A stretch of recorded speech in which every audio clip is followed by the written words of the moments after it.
जय श्रीकृष्ण दोस्तों.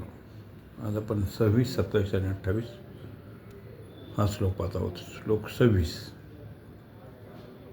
शुक्लकृष्णे गती हेते जगता शाश्वते मते एकया यात्यनां वृत्ती मन्यया वर्तते पुनः.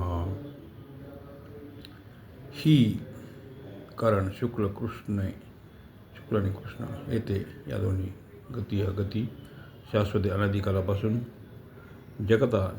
जगताच्या बरोबर मते मानल्या गेल्या आहेत. एका गतीत अनावृत्तीम जाणाऱ्या परत यावे लागत नाही. अनन्य दुसऱ्या गतीत जाणाऱ्या पुन्हा आवर्तते पुन्हा परतावे लागते.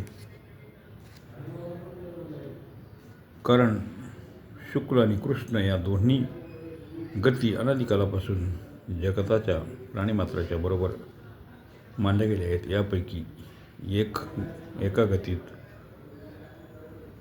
जाणाऱ्यांना परत यावे लागत नाही आणि दुसऱ्या गतीत जाणाऱ्यांना पुन्हा परतावे लागते.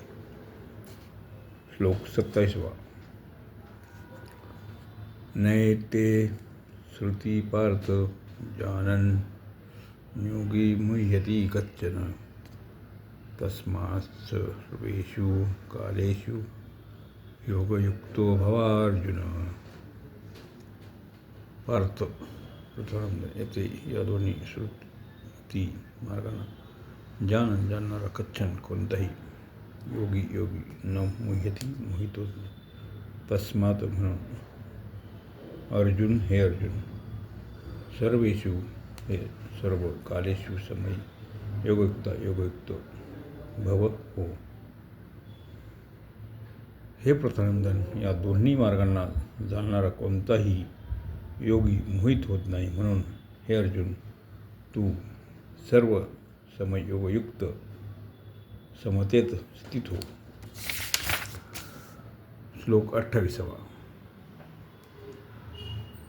वेदेषु यज्ञेषु तपःसु चैवदानेषु यत्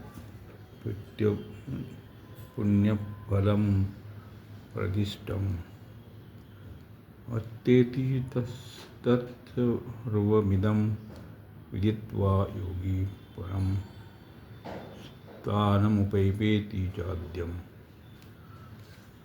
योगी इदम ह्याला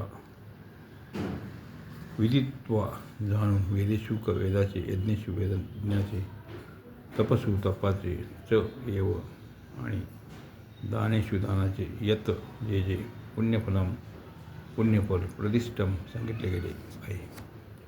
तत् त्या सर्व पुण्यफलांचे अतिक्रमण करतो.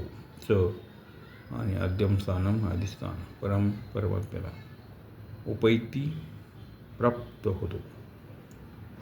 योगी भक्त याला या अध्यायातील वर्णित विषयाला जाणून वेदाचे, यज्ञाचे, तपाचे आणि दानाचे जे पुण्य फल सांगितले आहे त्या सर्वच पुण्यफलांचे अतिक्रमण करतो. आदिस्थान परमात्म्याला प्राप्त होतो.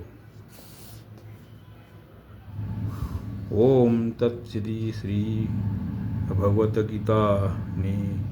भगवद्गीतासूपनिषत्सु ब्रह्मविद्यायां योगशास्त्रे श्रीकृष्ण संवादे अक्षरब्रह्मयोगो नामाष्टमोऽध्यायः.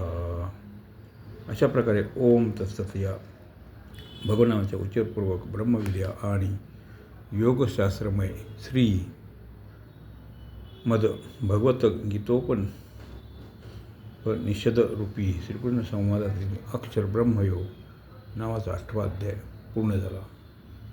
हरे कृष्ण. जय कृष्ण.